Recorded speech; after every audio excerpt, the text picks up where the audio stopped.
Tərkibində olan metallar verilmişdir və şüşələr verilmişdir. Bizdən uyğunluq soruşulur. Birinci halda deməli tərkibində kalsium və kalium metalları olan şüşə bizə məlumdur ki, çətin əriyən şüşə və ya kimyəvi şüşə, kaliumlu şüşə dediyimiz həmin bu şüşədir. Yəni 1-ə B uyğun gələcək. Deməli ikinci halda natrium və kalsium verilmişdir. Natrium olan biz bilirik ki, şüşə adi pəncərə şüşəsidir. 2-yə C uyğun gələcək. 3-ə də artıq elə billur şüşə, yəni tərkibində qurğuşun və kalium olan şüşədir. Ona bəzən xrustal şüşə də deyilir. Deməli A uyğun gələcək. Deməli 1-ə B, 2-yə C, 3-ə də A olacaq. Doğru cavab D variantı. Verilmiş alkanı beynəlxalq üsulla adlandırın. Deməli bizə məlumdur ki, alkanları adlandırarkən əvvəlcə biz ən uzun karbon zəncirini seçməliyik. Gördüyümüz kimi burada etil radikalı var. Etil radikalının bu şəkildə olması deməli karbon zəncirinin uzunluğuna təsir edirsə onu açıb yazmalıyıq. Mən aşağıdan yenidən açıb, yəni ən uzun zənciri müəyyən eləməyə çalışacağam. Yəni etil radikalını açıq şəkildə yazacağam.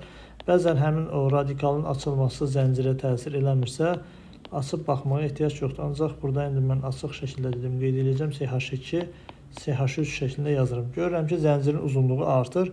Mənə görə gördüyüm kimi bu şəkildə ən uzun karbon zənciri bu olacaq. Yəni tərkibində 5 karbon olan.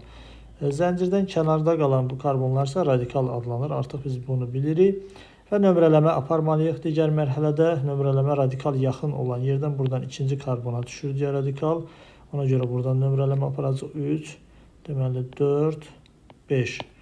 Və ən sonda deməli radikalın çıxdığı karbonların nömrəsi radikalın biri 2-dən, biri isə 3-dən çıxır və metil radikallarıdır bunlar. 2 metil radikal olduğu üçün o zaman deyəcək dimetil və ən sonda da bizə məlumdur ki, ən uzun zəncirdə olan karbonların sayına uyğun alkanın adı deyilir. 2,3 dimetil pentan. Doğru cavab deməli C variantı olacaq. Hansı halda reaksiya aşağıdakı kimi gedə bilməz? Deməli, A variantında kükürdün qələvi ilə reaksiyası verilmişdir. Bizə məlumdur ki, 2 müxtəlif duz alınması ilə gedir. Yəni, sulfid və natrium sulfid və natrium sulfid turşusu alınır. Bu doğrudur. B variantında deməli, xlorun qələvi ilə reaksiyasından natrium xlorid, natrium xlorol və H2O alınıb. Yəni, bunlar Javel suyu da deyilir. Bu doğrudur. C variantında deməli, florin qələvi ilə reaksiyasıdır. Buradan deməli, oksigenli duz alınıb. Bu mümkün deyil, elə doğru olmayan budur. Bizə məlumdur ki, florin oksigenli duzu mövcud deyil. Çünki elə olsa flor orada deməli reduksiyacı olmalıydı. Bu da mümkün deyil.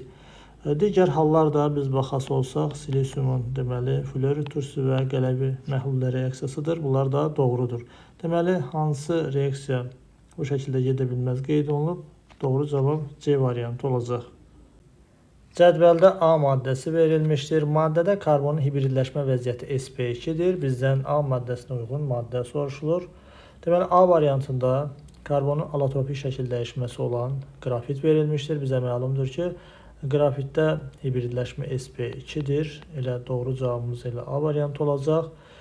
Digər alotropik şəkil dəyişmələri də burada verilib. Deməli, karbində biz bilirik ki, sp-dir. Almazda da sp3-dür. Elə doğru cavab A variantı olacaq. Silisium H4 və pH3 üçün ümumi olan bizdən soruşulur. 1. Havada yanır. Bu doğrudur. Yəni hər ikisi havada öz-özünə alovlanıb yanır. 2. Zəhərlidir. Bu da doğrudur. Həm silan, həm də fosfin qazı hər ikisi zəhərlidir. 3. Hidrogenin oxşaşma dərəcəsi müsbət 1-dir.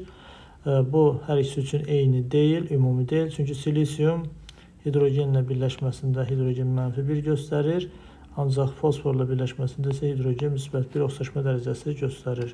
Deməli, bu yanlışdır. Doğru cavab 1-2 D variantı olacaq. Cədvəldə mis-2 nitrat maddəsi verilmişdir. Mol miqdarı 1 moldur. Termiki parçalanmasından alınan bəsit maddənin həcmi bizdən soruşulur. Deməli, əvvəlcə biz mis-2 nitratın parçalanmasını aşağıdan yazaq. Bizə məlumdur ki, pasiv metalların nitratları parçalananda metal NO2O2 alınır, amma misdə bu istisnalıq var. Oksid alınır, orta aktiv metalları kimi parçalanır və nəticədə reaksiya tənliyimizi əmsallaşdıraq oksigen sayını cütləşdirəndə O zaman misin sayı 2 olur. Ona göre burada 2 yazanda azotun sayı 4 oldu ve reaksiyamız əmsallaşmış oldu. Görürəm ki 2 mol mis 2 nitrat deməli parçalandıqda 22,4 litr bəsit maddə dediyi üçün mən oksigeni nəzərdə tutacağım. Digəri də qazdır, ancaq o mürəkkəb maddədir. 1 molun parçalanmasından isə A mol qeyd olunub. A da bərabərdir. Deməli 22,4 2-yə böləcəm. 11,2 litr eləyəcək. Deməli doğru cavab Y variantı olacaq. Quruluşa verilən maddələr üçün eyni olan nədir? Bizə verilən maddələrə biz baxsaq 4 atomlu bir molekul, deməli P4 atomları birləşib belə bir molekula əmələ gətirib. Bu ağ fosfordur. N dənə fosforun bu şəkildə birləşməsinə əmələ gələn deməli maddə isə qırmızı fosfordur. Bunları artıq bilirik. Deməli eyni olan bizim üçün soruşulur. A variantında qeyd olunub, qaranlıqda işıq verirlər. Bu yanlışdır. İkisi üçün eyni deyil. B variantında, yəni bu ancaq ağ fosfora aiddir. B kristal qəfəslərin tipləri. Bu da hər ikisi üçün eyni deyil. Ağ fosfor molekuldur. Qırmızı fosfor atom kristal qəfəslidir. Karbon disulfiddə həll olurlar. Bu da hər ikisi üçün eyni deyil. Ağ fosfor həll olur. Qırmızı fosfor həll olmur. Suda həll olmurlar. Elə bu hər ikisi üçün eynidir. Çünki fosforun heç bir allotropi şəkildə dəyişməsi, yəni ağ, qırmızı, qara heç biri suda həll olmur. Elə doğru cavabımız deməli D variantı olacaq. Zəhərlidir. Bu da hər ikisi üçün eyni deyil. Ağ fosfor zəhərlidir. Sulfat anyonu təyin edən katyonu müəyyən edin. Deməli bizə məlumdur ki, anyonla katyon və ya da katyonla anyon təyin olunarkən orada hər hansı xüsusi hallar, yəni çöküntü, qaz və s. olmalıdır ki, bu dəyişikliyə əsasən təyin olunsun. A variantında amonium verilmişdir. Amonium sulfat suda həll olan bir maddədir. Yəni sulfat anyonu onunla təyin olunmur. Barium isə sulfat deməli anyonu ilə barium sulfat deməli çöküntüsü əmələ gətirir. Deməli suda çox pis həll olan bir çöküntüdür və ona əsasən sulfat anyonunu ilə bariumla təyin edirlər. Bunu deməli kükürt dərsindən də biz bilirik. Elə doğru cavabımız B variantı olacaq. Sinklə yenə qeyd edə bilərik ki, çöküntü də əmələ gətirmir, suda həll olan duzudur. D variantı da yenə suda həll olan duzudur. Y variantı da yenə suda həll olan duzu olacaq. Deməli doğru cavabımız B variantı oldu. Cədvəldə X alkanı verilmişdir. Aqreqat halı qaz halındadır. İzomerləşmə qabiliyyəti də var. Deməli bizdən X alkanı soruşulur. Bizə məlumdur ki, alkanlardan fiziki xassələrindən biz bilirik ki, ilk 4 nümayəndəsi CH4, C2H6, C3H8 və C4H10. Bu 4 nümayəndəsi qaz halındadır. Deməli pentan ola bilməz, artıq pentan mayedir. İzomerləşmə məsələsi isə metanın izomeri, etanın izomeri və propanın izomeri yoxdur. Ancaq butanın 2 izomeri var. Deməli CH3, CH2, CH2, CH3, bir də izobutan CH3, CH, CH3, CH3. Deməli izomerləşmə qabiliyyəti də var. Eyni zamanda qaz halındadır. Doğru cavab Y variantı olacaq. 1 mol natrium hidroksid və 1 mol orta fosfat turşusu reaksiyasından alınan duzun adını müəyyən edin. Deməli, əsas turşu arasında gedən reaksiyadır. Artıq biz bunları bilirik ki, götürülən əsas deməli 1 moldursa 1 mol OH var. Götürülən turşu 1 moldursa 3 mol hidrogen protonu var. Və burada neytrallaşma gedərkən 1 mol OH 1 mol H-ı neytrallaşdıra bilir və turş duzu alınır.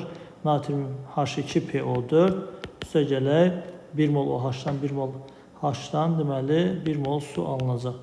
Və nəticədə alınan duzumuz gördüyümüz kimi natrium sabit valentlidir. Elə natrium deyəcəyik. Artıq bir deməyə ehtiyac yoxdur. Hidrogen 2-dir. Dihidro orta fosfat qalığı da var burada. Ona görə orta fosfat deyəcəyik. Deməli natrium dihidro orta fosfat olacaq adı. Doğru cavab C variantı. Cədvəldə maddənin quruluşu verilmişdir. Molekulunda olan iyon rabitələrin sayı və kovalent rabitələrin sayı bizdən soruşulur.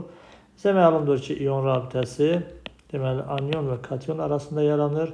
Adətən daha çox bizim qabağımıza metal və qeyri-metallarda çıxdığı üçün biz metal və qeyri-metal atomlar arasında deməli yaranır deyə yadımıza saxlayırıq.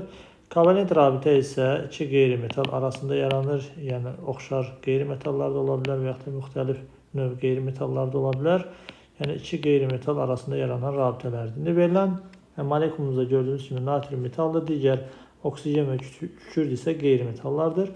Onlar arasında yaranan, yəni metal və qeyri-metal arasında yaranan bu rabitələr ion rabitələridir. Deməli, molekulda 2 rabitə olacaq, ion rabitəsi.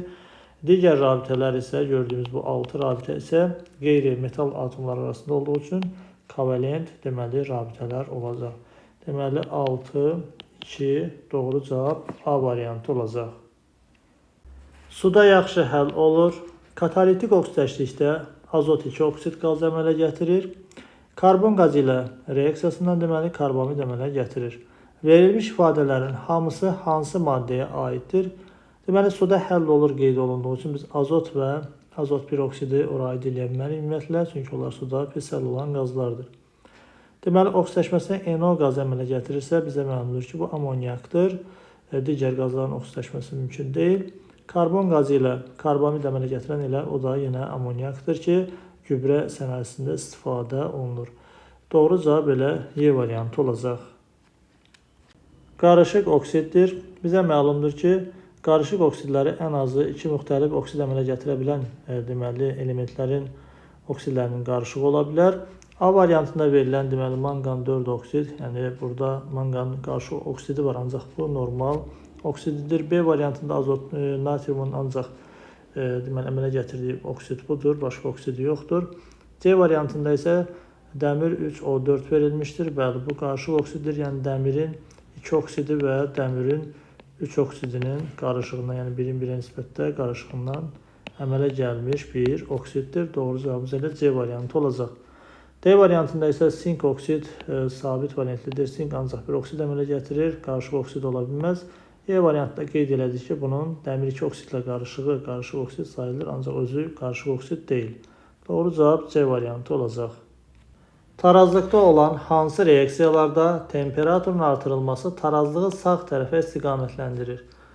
Deməli, bizə məlumdur ki, eksotermik reaksiyalarda bizə sağ tərəf lazımdır. Yəni, ancaq eksotermik reaksiyalarda temperatur artırdıqda tarazlıq sol tərəfə doğru istiqamətlənir.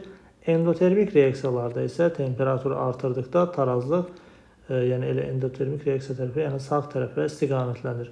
Deməli, 1 və 2 doğru deyil. Doğru cavab yalnız 3 Y variantı olacaq. X2 maddəsinin üzərinə tədricən karbon qazı əlavə edilməsi zamanı atomların ümumi sayının maddələrin ümumi sayından asılı qrafiki verilmişdir. M bizdən soruşulur. Deməli, gördüyümüz kimi əvvəlcə qrafikdə maddəmiz 1 moldur və atomların mol sayı 2 moldur, yəni X2 üçün qeyd olunub. Deməli, 1 mol onsuz biz görürük ki, X2 maddəsində indeksinə əsasən 2 mol atomu var. Ancaq sonradan ümumi maddəmizin mol miqdarı karbon qazı əlavə olunduqdan sonra 3 mol olub. Deməli, 2 mol ora karbon qazı əlavə olunub. Karbon qazı üçün də biz yazırıq ki, deməli, CO2 burada 1 molunda 3 mol atom saxlayır. O zaman 1 mol deməli orada X var. Üstəgələ 2 molda karbon qazı var. Belə yazaq. CO2 mol qeyd eləyək. O da bərabər deməli 1 vur 2, yəni indeksinə vuracaq atom saylarını tapmaq üçün üstə gəlinsin. 2 vurulsun 3. Deməli elə birbaşa 6 yazıram. O da bərabərdir 8 mol edəcək. Həmin o 3 mol deməli maddədə, yəni qarışıqda 8 mol atom olacaq. Doğru cavab B variantı. Hansı reaksiyadan alkan alınmır? Deməli, A variantına verilən reaksiyada gördüyümüz kimi Würz reaksiyasıdır. Buradan deməli metan alınacaq, daha doğrusu etan alınacaq. 2CH3 deməli radikalının birləşməsi nəticəsində və natrium bromid alınacaq. Deməli, buradan alkan alındı. B variantında yenə alkanların laboratoriyada alınma üsulu verilmişdir. Metan qazı və natrium karbonat duzu alınacaq. C variantında da alüminium deməli karbidin su ilə reaksiyasıdır. Buradan deməli karbiddən metan və alüminium hidroksid alınacaq.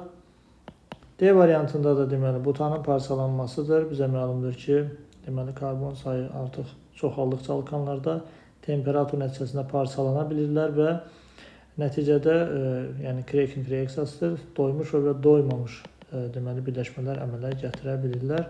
Buradan həm C2H6 həm də C2H4, yəni əsas odur alkan alına bilir. Y variantında isə bu reaksiyanı biz artıq hidrogen dərsindən və yaxud da ki metanın artıq alkanlar keçilərkən parçalanmasından bilirik ki, 1500 dərəcədə parçalanmasından asetlin və hidrogen alınır, yəni oradan alkan alınmır. Elə doğru cavabımız bizdən alınmır soruşulur. Deməli, Y variantı olacaq. Protonların cəmi 20 olan X və Y elementlərini əmələ gətirdiyi X-Y birləşməsinin nisbi molekul kütləsini hesablayın. Deməli, cədvəldə gördüyümüz kimi X üçün proton sayı və neytron sayı verilib. Eyni şəkildə Y üçün də proton və neytron sayıları verilib. Və protonların cəmi X, Y-də deməli 20-yə bərabər olduğu qeyd olunub. O deməkdir ki, X-də deməli A üstəgəl 1 qeyd olunub onsuz. Y-də isə A çıxaq 1-dir. Deməli, buradan biz yazılası olsa o zaman 2A bərabərdir, yəni 1-lər gedir. 20 olacaq. A da bərabərdir 10. A-nı 10 tapsaq biz buradan artıq X-in proton sayını, Y-in proton sayını, eyni şəkildə deməli X-in neytron sayını deməli 12 eləyəcək. 10 oldu və kütlə ədədini də yəni A bərabərdir 11 üstəgəl 12 23 eləyəcək. Digəri üçün isə deməli 9 üstəgəl 10 19 eləyəcək. Artıq biz buna əsasən nisbi molekul kütləsində müəyyən edə bilərik. O da bərabərdir. X üçün artıq dedik ki 23-dür. 23 üstəgələk. Deməli, Y üçün isə 19-dur. 19, o da bərabərdir. Deməli, 42 eləyəcək. Doğru cavab D variantı olacaq. Uyğunluğu müəyyən edin. Deməli, sənayede istifadə olunan gübrələr verilmişdir. Karbamid, 2 qatı superfosfat və amofos. Onlara uyğun gələn maddələrin formulu bizdən soruşulur. Deməli, bizə məlumdur ki, karbamid karbon qazı və amonyakın reaksiyasından alınır və CONH2 tipli maddədir. 2 qaz superfosfat kalsium dihidroortofosfatdır və amofos isə deməli amonyakın ortofosfat turşusu ilə reaksiyasından alınır. Deməli, doğru cavabımız elə 2 aşağı olan bir yuxarı, deməli orada olacaq A variantı. Halogenlər üçün verilənlərdən hansı yanlışdır? A variantında qeyd olunub ki, yod dezinfeksiya edici kimi istifadə olunur. Bu doğrudur. B variantında brom adi şəraitdə maye halındadır. Bu da doğrudur. C variantında qeyd olunub ki, flor təbiətdə sərbəst şəkildə tapılır. Bu yanlışdır. Ümumiyyətlə bizə məlumdur ki, halogenlər aktiv olduqları üçün təbiətdə yalnız birləşmələr şəklində tapılırlar. Deməli, bu yanlışdır. D variantında xlor suyun dezinfeksiya edilməsində istifadə olunur. Bu da doğrudur. G variantında flor adi şəraitdə qaz halındadır. Bu da doğrudur. Deməli, bizdən yanlış olan soruşulurdur. Deməli, doğru cavabımız elə C variantı olacaq. Guruldayıcı qazın tərkibini müəyyən edin. Deməli, bizə məlumdur ki, sənayedə adı guruldayıcı qaz, sintez qazı, su qazı kimi adlandırılan qaz qarışıqları var. Bizdən guruldayıcı qaz soruşulur. Guruldayıcı qazın deməli tərkibi hidrogen və oksigen qazlarıdır. Deməli, həmin qazlar 2-nin 1-ə nisbətdə reaksiya aparıldıqda partlayışdan gedir və su əmələ gəlir. Burada gurultu baş verdiyi üçün, yəni partlayışdan getdiyi üçün bu qazın, həmin o 2 qaz qarışığının adı guruldayıcı qaz kimi də istifadə olunur sənayedə. Deməli, doğru cavab B variantı olacaq. Verilmiş reaksiya üçün doğrudur. 1. Parçalanma reaksiyasıdır. Bu doğrudur. Gördüyümüz kimi mürəkkəb maddənin parçalanmasından 2 bəsit maddə əmələ gəlmişdir. Eksotermik reaksiyadır. Bu yanlışdır. İstiliyin udulması ilə gedib, yəni -2 endotermik reaksiya olduğunu bildirir. 3. Homogen reaksiyadır. Bu da yanlışdır. Gördüyümüz kimi 4. Oksidaşma reduksiya reaksiyasıdır. Bu doğrudur. Deməli, oksigen və cibə oksidaşma dərəcəsini dəyişərək sıfıra gəlib. Deməli, bizdən doğru olanlar soruşulur. 1, 4, B variantı olacaq. X, Y və Z halogenlərini oksidaşdirici qabiliyyətlərinin artma ardıcılığı ilə düzün. Bizə məlumdur ki, oksidaşdiricilik flordan xlor, brom, yod istiqamətində azalır. Yəni, bu istiqamətdə azalır. Eyni zamanda burada verilən reaksiyalara əsasən biz onu qeyd edə bilərik ki, hər bir halogen özündən sonra gələn halogeni oksigensiz duzundan və turşularından sıxışdırıb çıxarır. Yəni güclü oksidaşdırıcı olan özündən sonra gələn zəif oksidaşdırıcını sıxışdırıb çıxarır. Deməli burada reaksiya getmirsə ZX-dən zəifdir ki, oksidaşdırıcılığı onu çıxara bilmir. Yəni biz müqayisə olaraq X böyükdür oksidaşdırıcılığı Z-dən yaza bilərik. Aşağıda isə reaksiya gedir, qeyd olunub. Yəni Y X-i buradan sıxışdırıb çıxaracaq. Deməli o zaman Y-in oksidaşdırıcılığı X-dən böyükdür. Deməli gördüyümüz kimi X Z-dən böyük, Y-dən kiçiksə oksidaşdırıcılığı, deməli bu ortada olacaq. Onu göstərir, birindən böyük, birindən kiçikdirsə. Deməli ən güclüsü Y oldu. Çünki X Z-i çıxarar, Z-dən güclüsüsə, deməli X-dən də Y güclü olduğu üçün oksidaşdırıcılığı ən güclü olan Y-dir. Ən zəif olan da Z-dir. Deməli bu istiqamətdə oksidaşdırıcılığı azalır, daha doğrusu artır. Deməli bizdən də elə artma ardıcıllığı soruşulurdu. Doğru cavab D variantı olacaq. Verilmiş reaksiya üçün hansı ifadələr yanlışdır? Deməli gördüyümüz kimi dəmirin sulfat turşusu ilə reaksiyası verilmişdir və dəmirin 3 valentliyə uyğun duzu alınmışdır. Bizə məlumdur ki, dəmir duru sulfat turşusu və qatı sulfat turşusu ilə fərqli şəkildə reaksiya daxil olur. Deməli, qatı sulfat turşusu ilə reaksiya daxil olarkən 3 valentli duz əmələ gətirir. Duru sulfat turşusu ilə reaksiya daxil olarkən isə 2 valentli duz əmələ gətirir. İndi bizə məlum oldu ki, burada götürülən turşu da qatı turşudur. Bir reduksiya məhsulu H2-dir, bu yanlışdır. Buradan alınan reduksiya məhsulu SO2, yəni kükürt oksid və su alınır. 2 qatı turşu götürülmüşdür. Bu qeyd elədik ki, bu doğrudur. 3 valentli duz alındığı üçün 3 reduksiya məhsulu SO2-dir. Bu da doğrudur. 4 reaksiyadan su alınmır. Bu da yanlışdır. Yəni qatı turşu ilə reaksiya girərkən su əmələ gəlir. Yəni H2 bizə məlumdur ki, duru turşu ilə reaksiyasından əmələ gətirə bilər.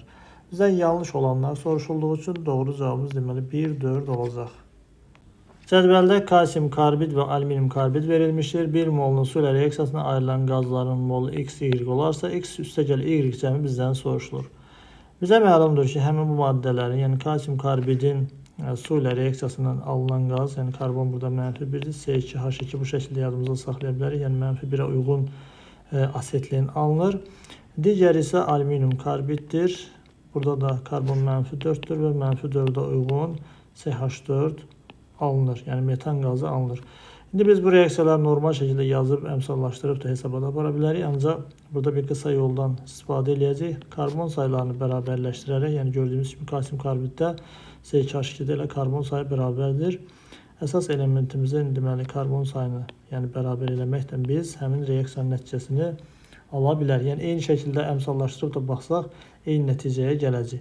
Gördüyümüz kimi 1 moldan, burada 1 moldan kalsium karbiddən elə 1 molda deməli C2H2 alınacaq, yəni X 1 moldur. Ancaq normalda 1 moldan gördüyünüz kimi alüminium karbiddə isə 3 mol deməli metan qazı alınır. O da Y-ə uyğun olacaq. Bizə qeyd olunur 1 mollu su ilə reaksiyasından.